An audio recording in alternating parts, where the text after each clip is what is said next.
Hi everyone, this is like the fourth time I've tried to record this and it keeps just shutting off. I don't know what's going on. But there is some situation that is coming to an end and it looks like it's going to be dramatic. Okay, so I don't know exactly what we're talking about right now, but the cards I have that are challenging you, the collective, at this time is believe in the impossible, the end of a tough cycle approaches, emotions are running high.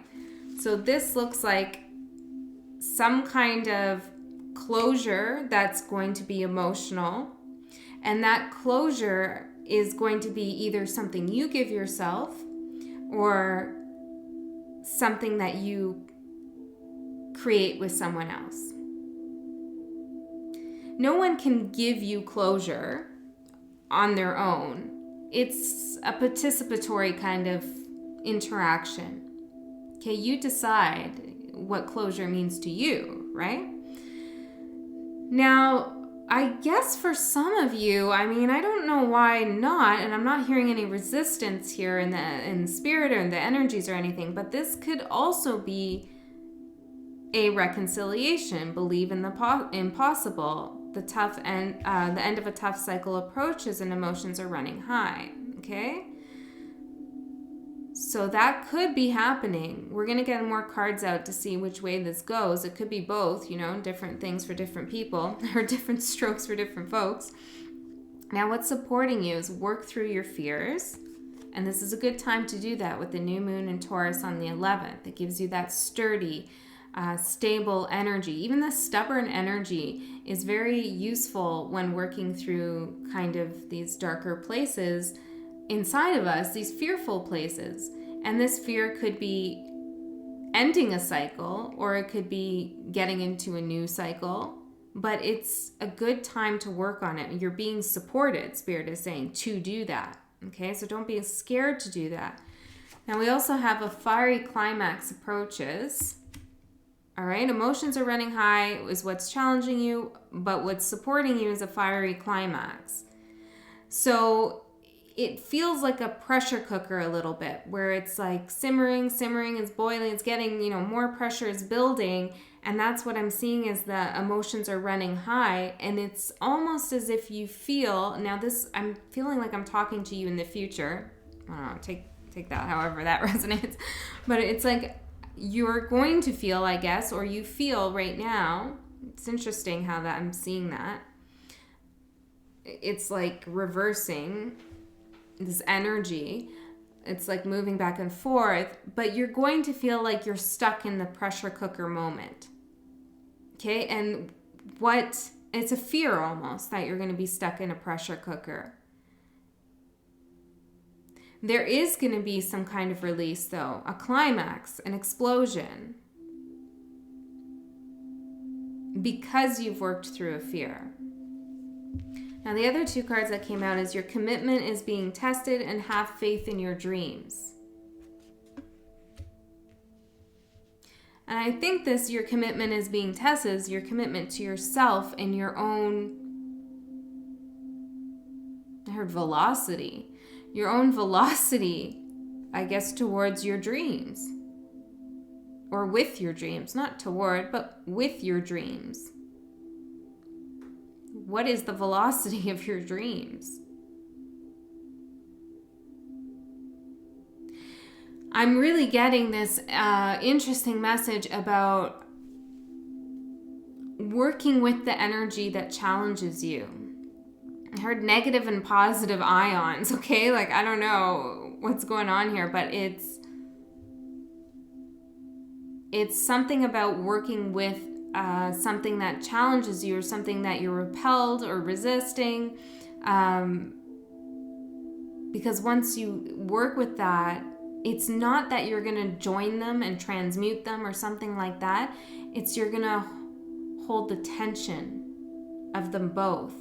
And by holding the tension of them both your fears and your dreams or other people's emotions and your own, or, this situation, pressure cooker energy and release energy, by holding the tension of these kinds of things that aren't getting along or going together, there's like some kind of release that comes up through the middle. while still maintaining the integrity of these two. I'm seeing them as two like orbs. Okay, guys, here we go. All right, let's see. What do we got here? What do we got for the collective? What kind of spread do I want to do on this?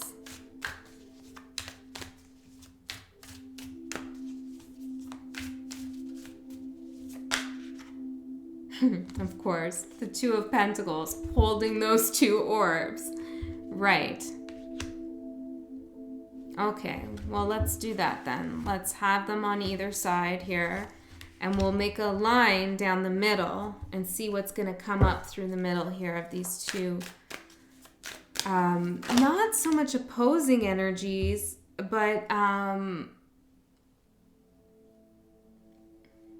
what is the word I need?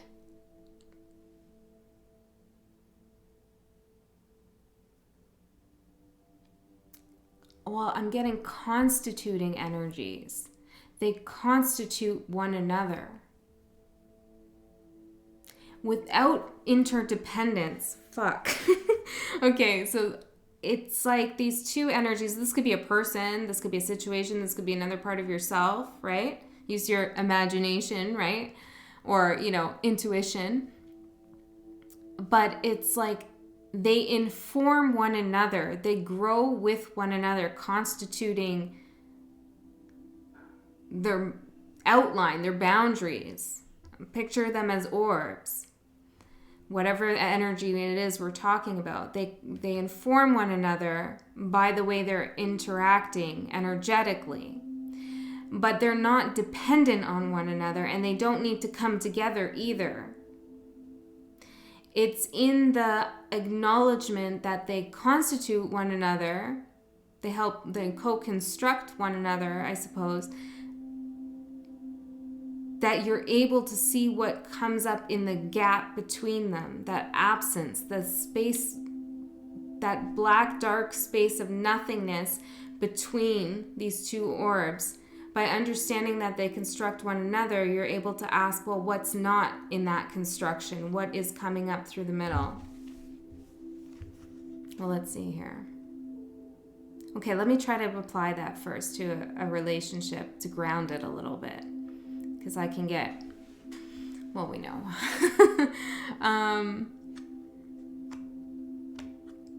As a relationship, it's like understanding you don't need one another, nor does your feelings need one another. You can feel how you feel about that person, negative, positive, whatever that means to you, without that person. Regardless of whether they're near or far, they exist or not, you can still feel those feelings.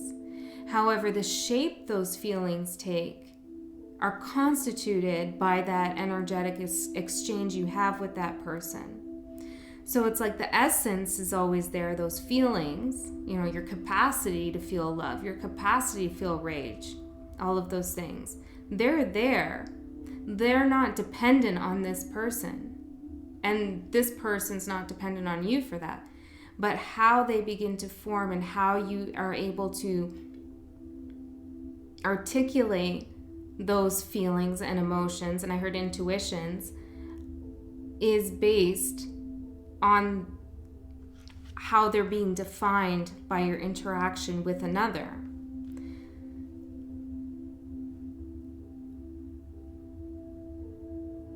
You're confusing, this is what I'm hearing, you're confusing constitution and interdependence.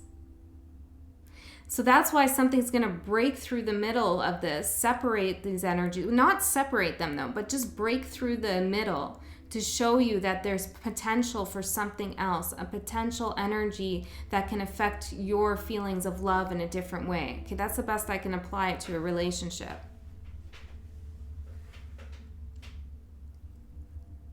Relationships,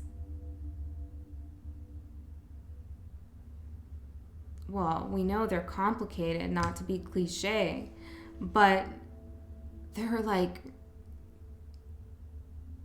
weirdly complicated, quantumly complicated. And I know one of you said that, something about quantum, and I'm feeling that energy here too. Okay? There's something about the absence here, right? Something about the absent energy. The energy that is not present as you sense it, but its potential is there. Whoa, am I going to post this one? We'll see. Well, what's coming up through this energy? Three of Swords. The Magician. And the Three of Wands. Well, we have 1 + 1 = 3. Now, we know 1 + 1 is 2. But spiritually, 1 + 1 is 3. It creates, that third thing. One person, the third thing. The energy. And so we have that here. 2 3s, 1 and 1 on either side, and then a 2. With the Magician pulling these all together. This is so cool. And the table looks cool too. Let's see if I can show you a little bit. See how I have it laid out there? Okay, so what is the message here? Well, your power. And Mercury is right on the Magician's chest here. We're coming up to Mercury retrograde. So it's a matter really of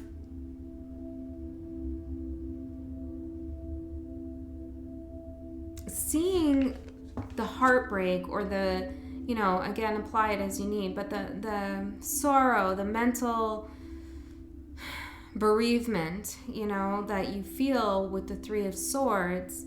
It's a matter of being able to take that energy that comes with it, that's constituted by the 1 and 1, to give you the Three of Swords. It's a matter of taking that energy and holding the tension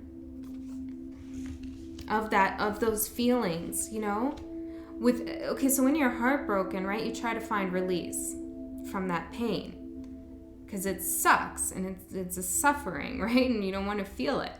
But there's some message here about holding that tension of that pain,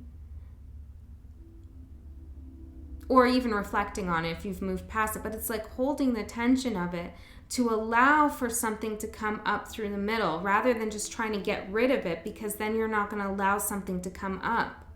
You're not going to allow something to manifest. And it's interesting because I've heard, if you want to manifest new love, you can't focus on the heartbreak from the past, etc., etc. Okay, yeah, logically that makes sense, right? You don't want to go into a new relationship heartbroken and all this stuff. But you have to hold that pain. You have to sit in that pain in order to grasp that energy that comes from heartbreak and do something with it so you can have a new vision of the future, so that you can see this energy as completely different. This is going inward to the self, and this is going outward from the self. And interestingly enough, it's reconnecting these two energies, changing them up. Maybe reconciling them, and maybe not actually. Maybe this isn't talking about two people coming back together, but it's like calling back the parts of yourself. That's what I heard. Calling back the parts of yourself that you gave to someone else, which helped constitute their energy and the way you understood your relationship, or construct, and you could say that instead. Define, draw the parameters, of your relationship. It's calling back those parts of yourself. But in order to do that, you need to feel that energy and that heartbreak as magic. Whoa. right. King of Swords. The Star. It's about understanding.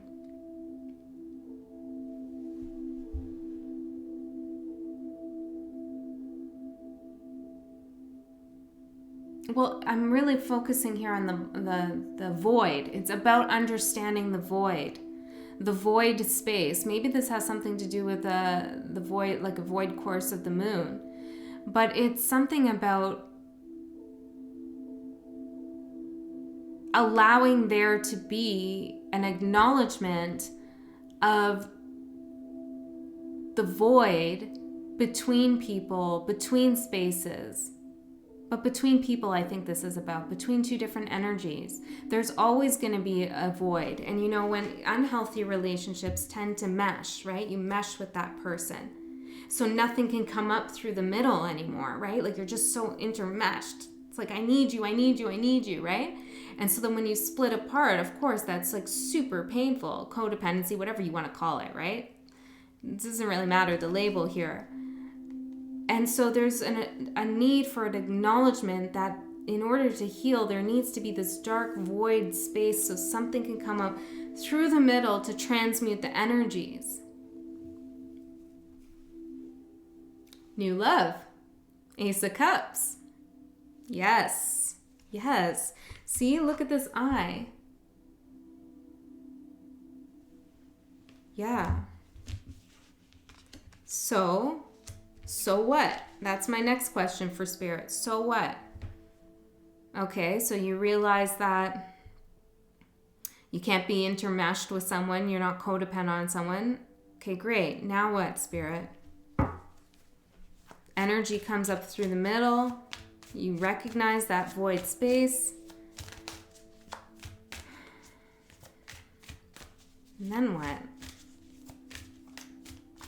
What do you do? Like, I mean, let's get grounded here. What are you supposed to do with all this?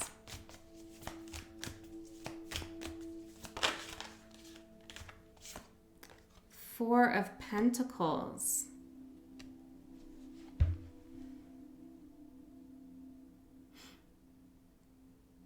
Boundaries, secure yourself. Let's get one more.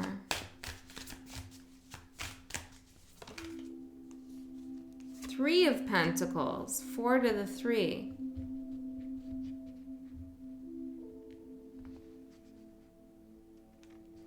Well, I heard no man's an island.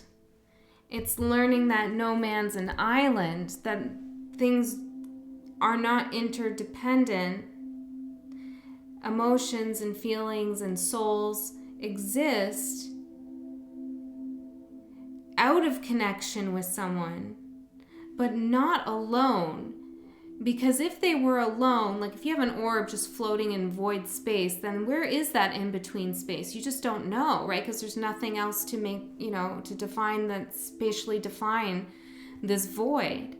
So it's like you need something else to define the void. But they're not interdependent. It could be anything else.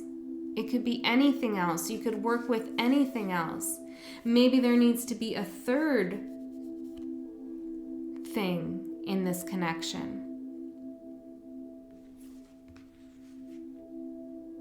All right, let's get grounded. What's coming up for the collective? What's coming up for the collective with this energy? 10 of Pentacles. Well, shit, I hope we figured out the mystery of life here, because 10 of Pentacles is coming from this.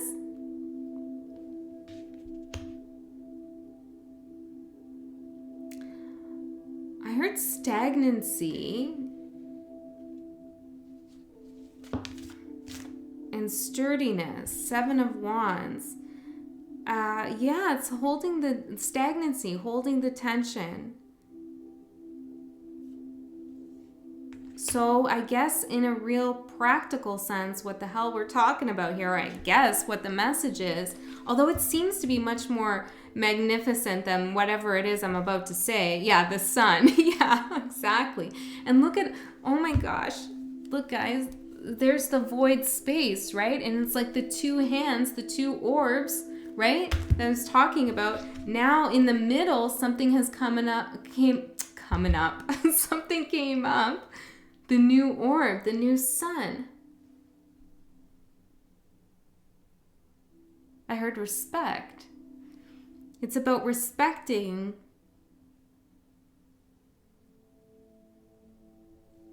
what? I heard consciousness. Respecting the web of energies of consciousness or something like that. 10 of Cups behind that. All right. We need a card with some words on it because, oh my goodness. Nature. Yeah, okay. What are all these? These are a little too many, I think. Okay, we're going to take nature here. This is a time to absorb the healing properties that nature has to offer. Your mind and body and soul need nourishment, energy, revitalization, and strength. Nature has much to offer, so take this time to connect and spend some quality time outdoors.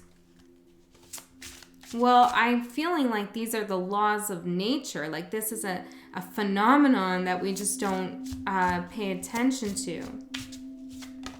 So what the hell am I telling you? Self-love.